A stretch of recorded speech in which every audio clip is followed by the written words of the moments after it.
ساعت به وقتی پراگ رسیده است و در چند دقیقه دیگر من شالوی خوجه برای شما سرخط خبرهای روز رو میگم. بینندگان عزیز و فراموش نکنید که ساعت 1 به وقت پراگ همه شما رو در بخش مستقیمی برنامه خبری منتظر خواهیم بود. اکنون قرب رسمی دلار هم بالا رفت. بعد یک سال به تغییر ماندن قرب رسمی دلار، امروز بانک ملی اعلام کرد که قرب این اسعار خارجی در برابر سومانی 27 درم بلند شد. مسئولین بانک ملی پیش اومدن چنین وضعیت رو عیب هنوتون میدونند که امکانیت تیزانیدن روند بکربشوی سومانی رو فراهم آوردند. از این صورت برمیآید که مقامات موجودیت بازار سیاه رو تصدیق میکنند، در حالی که از این پیشتر گفته میشد بازار غیر رسمی فروش اسعار خارجی وجود ندارد. همکاران ما در این زمینه گزارش تهیه کردند که در برنامه خبری پیشنهاد شما خواهد شد. سیستم ملی برای انتقال پول به تاجیکستان این مرکز از ماه آینده فعال می شود و شرکت های انتقال پول برای حق فعالیت در تاجیکستان باید عضو همین سیستم شوند. بعدا در بانک ملی حساب باز کنند و در آنجا مبلغ بگذارند و تنها در همین صورت حق دارند پول مهاجر تاجیک رو به نزدیکانشان از روسیه به تاجیکستان انتقال بدهند. گفته می شود این تشبوس برای حفظ منفعت‌های بانک‌های تاجیکستان گرفته شده است، اما آیا این اقدام به سرگردانی مشتریان باعث نمی شود؟ فکر می کنم این موضوع برای شما مهاجران عزیز که پیوسته از روسیه به وطن پول می‌فرستید مورد توجه است. از این خاطر در برنامه خبری همه شما رو منتظریم.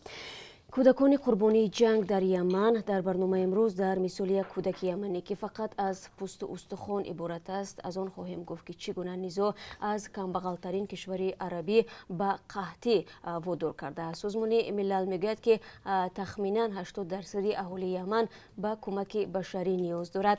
اهالی از کمبود غذا و دسترسی به آب پاک اذیت میکشند. باوری دارم گزارشی که در این باره در برنامه خبری تقدیم شما می شود هیچ یک بیننده را به تاثیر گذاشته نمیتواند. در نتیجه یک زد و خورد گروهی در نویه فروزنسکی سنت پترزبورگ سه شهروند ازبکستان زخمی شدند.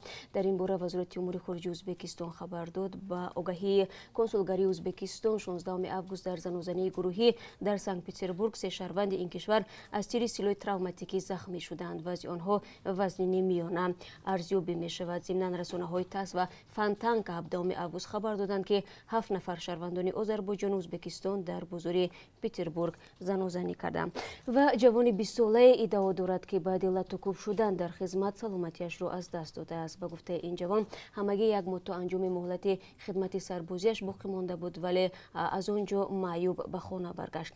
تسلیت خدمت این جوان را از خود او در برنامه خبری میتوانید بشنوید.